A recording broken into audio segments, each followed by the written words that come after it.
In that moment, in the heart of London, time itself seemed to stop. A Queen's Guard, one of the most disciplined soldiers in history, broke his vow to the Queen for a small child.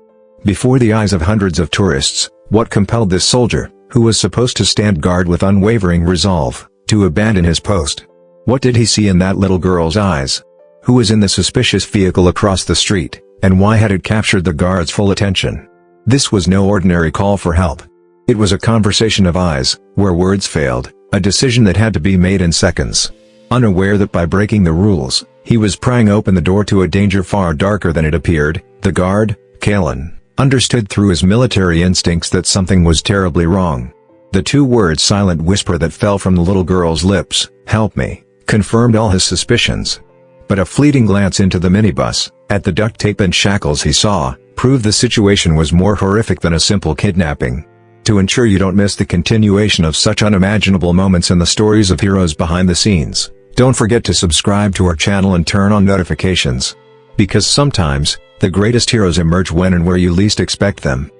The midday sun, filtering through London's hazy sky, cast a silvery, almost weary light on the iron gates of Buckingham Palace.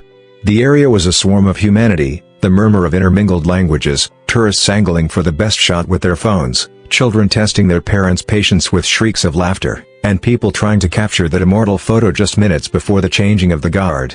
Children clung to the ceremony ropes, gazing in awe at the soldiers who stood like towers, their red tunics and tall, black bearskin hats reaching for the sky. Among them, at the very center of this noisy chaos yet philosophies away from it, stood Sergeant Kaelan Ross. 42 years old, a cold-blooded, seasoned member of the Guard regiment. His face was as hard and impassive as carved rock, but his eyes, like a hawk's, scanned the surroundings with a relentless focus. 18 years of service, 2 tours under the scorching sun of Helmand Province, and a Queen's commendation for bravery had etched a single, indelible lesson into his bones: danger doesn't always arrive with the roar of tanks or the whistle of bullets. True danger is often the quiet whisper hidden within the noise of the crowd. And Kaelan's job was to hear that whisper before it became a scream. That whisper was coming from an old, white van parked across the street, in a temporary no-stopping zone. It hadn't moved for over 30 minutes. Behind the wheel sat an unshaven man, about 40, with a dark complexion, the engine still running with a muffled hum. The man's gaze wasn't on the palace or the tourists, he was scanning the children in the crowd like a predator watching its prey. His eyes held a cold, calculating expression. Kaelan immediately noticed that the faded, torn delivery company sticker on the van didn't belong to any official courier service operating in the area. The vehicle's license plate was partially obscured by a thick layer of mud, as if deliberately, even though the van itself was relatively clean. From his position at the southeast gate, Kaelan had a perfect view of the palace courtyard. While his ceremonial stance appeared rigid and motionless, his attention constantly swept the area like radar. Combat-honed instincts never, ever rest. It was during one of those sweeps that a little girl entered his focus. 7, maybe 8 years old. Despite the warm weather, she wore a dark blue hooded sweatshirt and dark leggings, a stark contrast to the colorful summer attire of those around her. She had her arms crossed tightly over her chest, her knuckles white. It looked less like a pout and more like a protective gesture, someone shivering from cold or fear, hugging themselves. Her ponytail was askew, as if done in a hurry, and there was a brownish smudge on her cheek. But what worried Kaelan most was what the girl wasn't doing. She wasn't taking pictures, laughing, or pointing at the statue-like guards. Instead, she was on the edge of the crowd, pacing back and forth like a caged animal, scanning faces, glancing nervously over her shoulder every few steps. And each time, her eyes drifted across the street to that white van. There was no childish curiosity in this gaze, it was the fearful look of a prisoner checking on their guard. The girl repeated this anxious ritual a full 3 times. This was not just a stroll. This was a silent cry for help. Kaelan shifted his weight from one foot to the other as he watched the girl look towards the van one more time. And then the moment came. A single honk of the horn. Short, soft, but sharp and purposeful as a whip crack. The girl froze in place. Her body went rigid. Her posture changed in an instant. No longer hesitant and anxious, she now had an air of resignation, like a marionette controlled by invisible strings. The last spark in her eyes had been extinguished. She began to step towards the road. Not running, just moving like a robot, with a programmed determination. Kaelan's heart began to pound. It was the cold, steady beat that soldiers recognize seconds before an ambush. He played it all out in his mind with the speed of a computer: the van that had been there for over 30 minutes, the predatory driver, that purposeful honk, the absence of any adult with the girl, her robotic movement. The equation was simple and terrifying. The girl was heading for the side gate, directly towards that van. To a casual observer, nothing seemed wrong yet, just a girl walking towards what was presumably her family's car. But Kaelan had been trained to see the thin, invisible line between normal and wrong. He saw it now in all its starkness: arms pinned to her sides, eyes fixed on the ground, a stiff, unnatural walk like a rookie soldier at his first parade. When she was 10 paces from the street, Sergeant Kaelan Ross momentarily forgot the 18 years of discipline ingrained in his very blood, all the protocols he had been taught. Because before he was a soldier, he was a human being.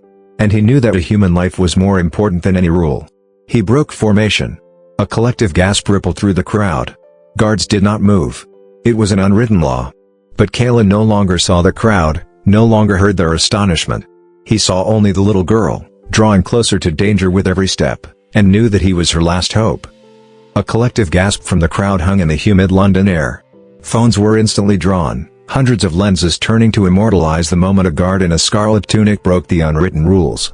Some thought it was a cleverly staged show, perhaps a special security drill for the Queen. But others, the more sensitive ones, felt the sudden shift in the air, the cold tension that made them shiver despite the summer heat. Kaelan, however, saw none of them. His world had narrowed into a tunnel. At one end was the little girl walking like a robot, and at the other was the white van, gleaming ominously. He heard neither the applause nor the whispers. His entire being was focused on one thing: preventing the impending disaster. When he was a few steps from the child, his voice came out as firm as a military directive but intentionally quiet so as not to startle her. "Little one, stop." The strange mix of warmth and authority in his voice seemed to jolt the girl from a trance. From inside the van, a voice, soft and venomous as a snake's hiss, came from the driver, Marcus, who smiled slightly and said, "It's okay, sweetheart.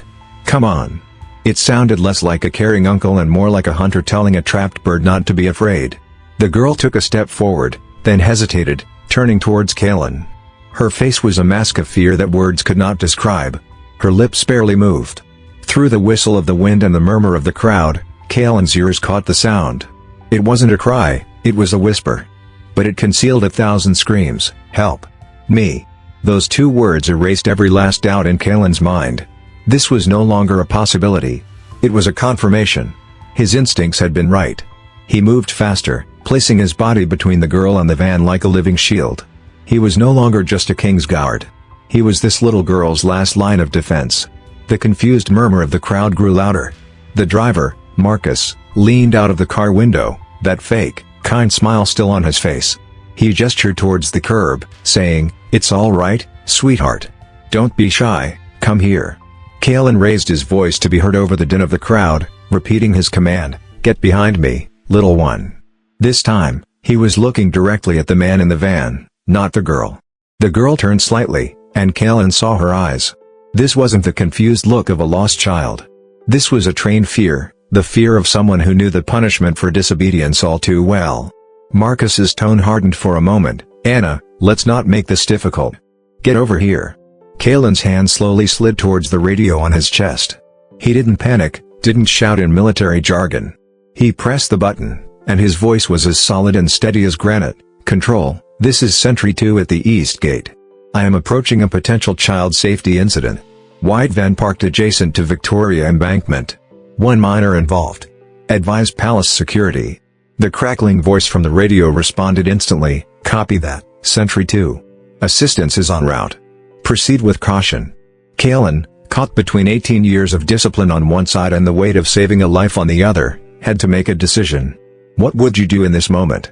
Would you remain loyal to the cold letters of protocol, or would you listen to the silent scream in a child's frightened eyes? Share your thoughts with us in the comments. The girl now stood completely still. Her chin trembled, and she clenched her hands so tightly that her knuckles were bone white. But she wasn't crying. That's what struck Kaelan the most. A scared child should be crying. He took a few more steps and knelt slightly to be at her eye level. "What's your name?" he asked, his voice as gentle as he could manage. The girl hesitated for what felt like an eternity, then said in a voice barely above a whisper, "I'm not allowed to talk." Kaelan's jaw clenched like a steel trap. "That man. Do you know him?" The girl didn't answer with words, but she slowly shook her head, and that told Kaelan everything he needed to know. The van's engine revved for a moment, lurching forward just a few feet, but it was enough to fill the air with the kind of tension that precedes a lightning strike. "Stay behind me," Kaelan told the girl, and in one fluid motion, he rose to his full height. The moment he stepped between her and the road, the van door swung fully open. Marcus stood with half his body outside, his palms open and facing upwards in a gesture of false innocence that deceived no one. "She wandered off," he said hastily, his words tumbling over each other. "She's my niece. She gets anxious in crowds. I've been looking for her for 20 minutes. Kaelan didn't respond immediately. His eyes scanned past the man into the interior of the van. On the passenger seat was a crumpled fast food bag, an old road atlas, and barely visible behind the seat, a glint of gray duct tape and a small bundle of plastic zip ties. Kaelan's fingers brushed the release on his rifle sling. He hadn't unslung it, but his hand was ready. The threat was no longer a whisper. It was standing right in front of him, in physical form. Marcus saw Kaelan's gaze slice past his face and lock onto the small, terrible details inside the van. That cold awareness in the soldier's eyes instantly demolished his entire strategy. Deception would no longer work. The friendly uncle mask had been torn away, revealing a cold and dangerous face beneath. His tone of voice changed too. Gone was the sweet, coaxing whisper, replaced by a sharp, disrespectful tone as hard as steel. "Look, pal, this is just a misunderstanding. Kids panic in these situations," he said, as if belittling Kaelan's intelligence. But Kaelan didn't respond to the bluster. He simply stated the reality that shattered all the lies. "The child just mouthed the words 'help me.'" Then, in a tone that left no room for debate, he added, "I suggest you park the vehicle." Marcus flinched as if he'd been slapped, then let out a forced, nervous laugh.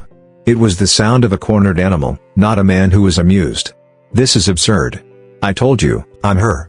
Kaelan cut him off cleanly. "Turn off the engine. Place your hands on the car. This is your only warning." A wave of silence passed through the crowd behind them. People were now filming with grim determination, but Kaelan didn't care. His eyes never left Marcus, his body a solid rock between the terrified girl and the nightmare she was about to fall into. Marcus's patience ran out. The fake smile on his face was replaced by open contempt and disrespect. He deliberately raised his voice so everyone around could hear. "Are you serious? This is a goddamn circus. There's no reason for me to be interrogated by a mannequin in a costume holding a rifle. You think that funny hat gives you some kind of authority?" The words were like poisoned arrows hanging in the air. This wasn't just an argument, it was a direct insult, an open challenge to everything Kaelan represented. Marcus pointed a finger at Kaelan and continued, "She's scared of you, not me. Look at yourself, with that rifle. You're the one terrorizing her." But Kaelan showed no reaction. His expression didn't change. He wouldn't allow the insults to register. He had seen worse, heard sharper words in the mountains of Afghanistan. His response was not emotional, but cold and fact-based. "You have provided no documentation proving guardianship of the child. You claim she is your niece, she indicates she does not know you. That is more than enough for me." Marcus shook his head with a bitter smile, as if he couldn't believe what he was hearing. "You think you've got me all figured out, huh? Just a palace guard with a star on your shoulder, playing the hero." Instead of responding to the psychological attack, Kaelan took a slight step forward, his shadow now obscuring most of the girl from Marcus's view. It was a silent, but powerful message: "You can't touch her." The girl, behind him, was clutching the hem of Kaelan's scarlet ceremonial tunic like a lifeline. Her knuckles were completely white, and her eyes were filled with questions she was too terrified to ask. Marcus saw Kaelan's move and understood where his gaze was directed. He saw Kaelan looking deep into the van. And Kaelan saw it too. He saw, on the floor of the passenger side, a worn-out teddy bear that had seen better days, a juice box with a straw still in it, and a second backpack. The backpack was purple, covered in faded name tags and glittery stickers. Kaelan leaned just enough to get a glimpse into the back of the van, and his stomach dropped to his feet.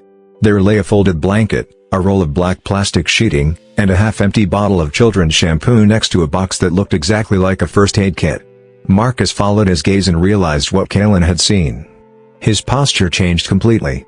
He was no longer defensive, but calculating and cold. He slowly, inch by inch, began to close the van door.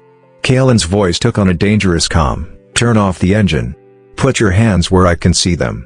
Marcus, dropping all pretense, snarled, "I told you. She's my family." Kaelan lowered his rifle from his chest. He wasn't aiming it at anything yet, but he held it at the ready. His voice was now firm, loud enough to echo down the street. Last warning. Shut down the engine. Behind him, the girl let out a small sob. A faint tremor went through Kaelan's arms. It wasn't from fear, but from the effort of controlling himself, of reining in the urge to act until the right moment. He pressed his radio button again. Control from Sentry 5. Suspect is non-compliant. Visual confirmation of child restraint materials in the vehicle. Be advised for possible escalation. This was no longer just a suspicion. This was an active crime scene, and Kaelan was standing in the middle of it, alone, until help arrived. The faint, yet steadily growing wail of distant sirens instantly filled the tense void between Kaelan and Marcus. It was no longer just a possibility, it was the audible herald of a coming reckoning. Marcus's shoulders slumped, but it wasn't a sign of surrender. It was the posture of a cornered predator realizing all its options had run out, bracing for one last, desperate attack. He gripped the steering wheel with both hands so tightly his knuckles turned white.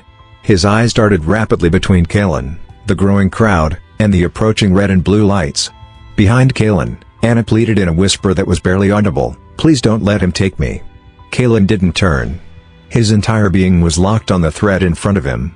Feeling the cold metal of his rifle, he kept his voice calm and firm. "He's not taking anyone anywhere." The sirens were deafening now. 2 official police cars rounded the corner at high speed, screeching to a halt just past the side gate. Uniformed officers spilled out of the cars, 1 from the front and 2 from the back. A palace security officer directed them straight to the van. Someone shouted, "There! Suspected child abduction in progress. The guard has intervened."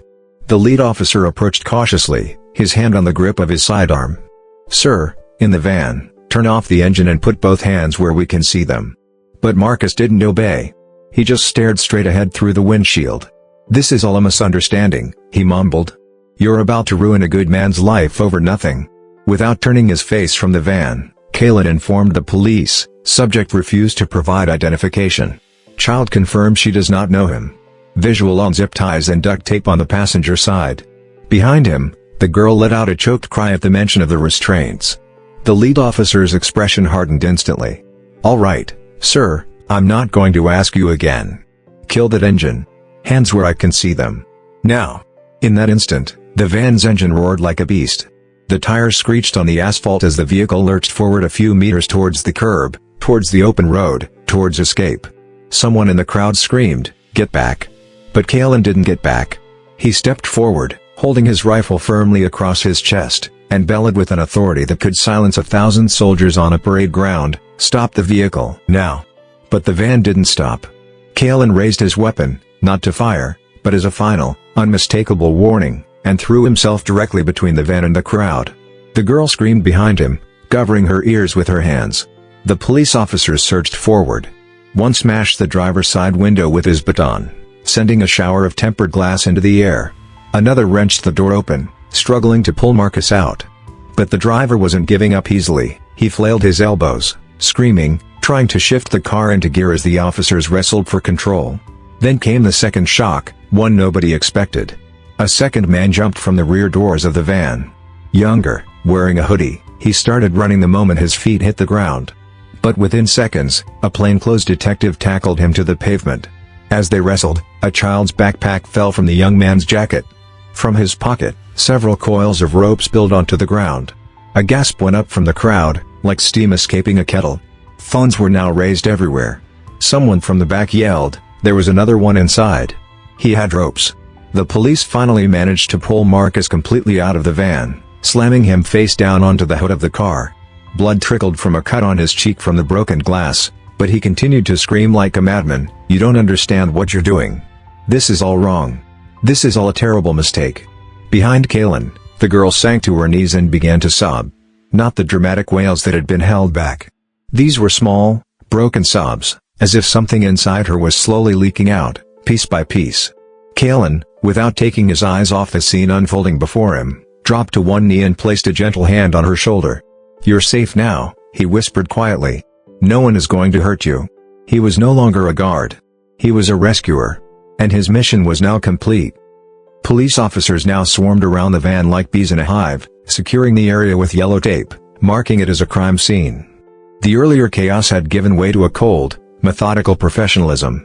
One of the specialists opened the van's side cargo door and immediately began photographing the contents. From where he knelt, Kaelan could see the whole picture, and what he saw washed the adrenaline of the fight from his body, replacing it with an icy horror. Inside, there was a second child's backpack, with a name tag that read Amelia D. It was the name of either a previous victim or the next one planned for that day. A half-drunk, now warm carton of fruit juice. More duct tape and rope than any legitimate purpose could ever require. 3 different sizes of zip ties. Latex gloves. And most chillingly, a neatly folded roll of black plastic sheeting.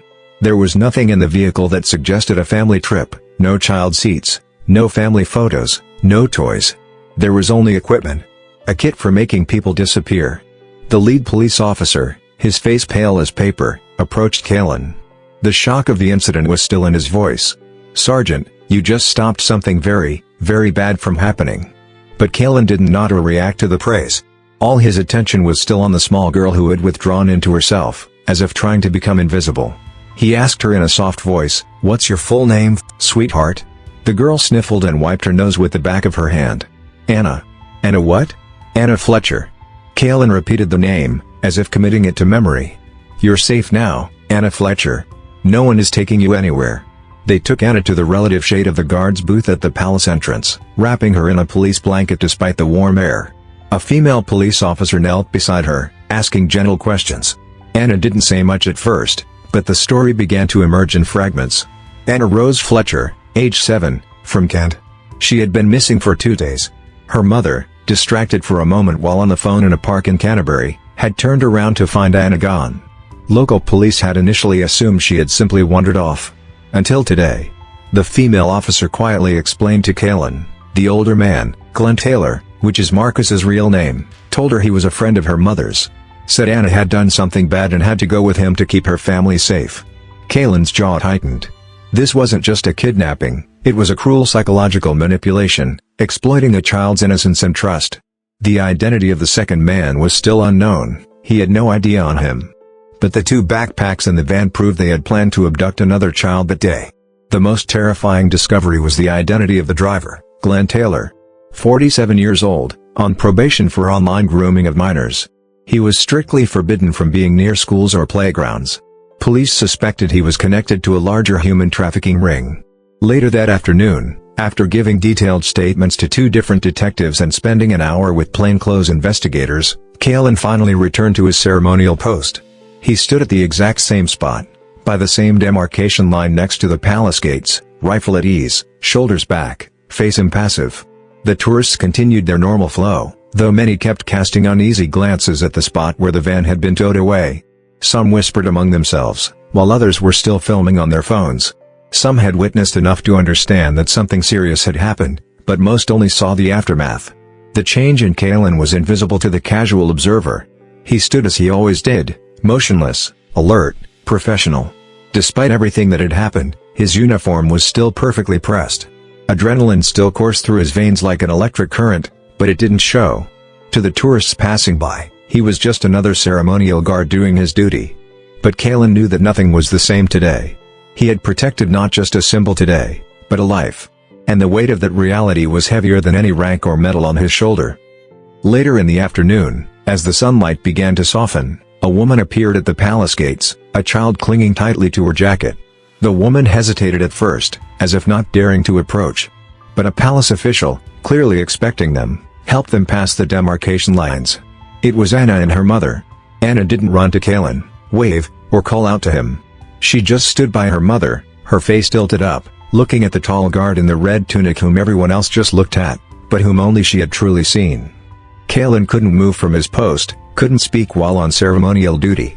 He couldn't even officially acknowledge their presence. But he gave a slight, almost imperceptible nod. It was a movement of a single centimeter, but it carried 1,000 words of acknowledgement and reassurance. Anna's small hand reached up and gently tugged on her mother's arm. "That's him, Mom," she whispered, her voice barely carrying on the afternoon breeze. "The one who saw me." Her mother's face crumpled with emotion. She brought a hand to her mouth, trying to stifle the sobs that were knotting in her throat, and mouthed a silent thank you towards Kaelan.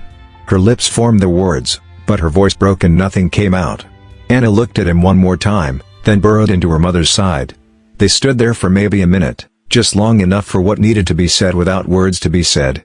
Finally, they turned and walked back towards the police car that would take them home to Kent. But before she climbed into the back seat, Anna looked back one last time. She didn't smile. This child had been through too much to smile. But she nodded. A small, firm, deliberate nod. As if to say, I remember what you did. And I will never forget. That evening, long after the palace gates had closed to tourists and the day's final ceremonial changing of the guard was complete, Kaelan finally removed his bearskin hat and left the courtyard for the last time. Near the locker rooms, a younger guard approached him, clearly full of questions. Sir, was that really her? The little girl who came back with her mum? Kaelan nodded once. What did she say to you? Kaelan paused by his locker, considering the question. She didn't have to say anything. But sir, what you did was incredible. You probably saved her life. Kaelan hung up his ceremonial tunic with the same care he had shown it every day for 18 years. I did my job. But you broke protocol. You could have been in serious trouble. Kaelan turned to face the younger soldier. There was no arrogance in his eyes, no regret, just the quiet wisdom of years of experience. Some things, he said, are more important than protocol. And with that, Sergeant Kaelan Ross walked down the corridor towards the exit, the sound of his footsteps echoing in the silence. He didn't receive a medal for what happened that day. His name wasn't mentioned on the evening news. No newspaper published his picture or called him a hero. But a 7-year-old girl named Anna Fletcher went home to her family instead of disappearing forever into a terrible nightmare. And for a man like Kaelan Ross, that was worth more than all the recognition in the world. Sometimes, the most important battles aren't fought on distant battlefields. Sometimes, they happen on a busy London street in the middle of the day, when one person chooses to act while everyone else just watches. Sometimes, saving a life is as simple as trusting your instincts and refusing to stay silent when every fiber of your being is screaming that something is wrong. So, what would you have done in such a situation? In the noise of everyday life, would you have been able to hear that silent whisper for help? Don't hesitate to share your thoughts in the comments. If this story touched you and you saw the true sacrifice beneath the ceremonial uniforms of the King's Guard, please like our video and subscribe to our channel. Hit the notification bell so you never miss a story. Remember, true strength and true honor are not in the uniforms we wear, but in the human dignity we protect, even in the most difficult moments.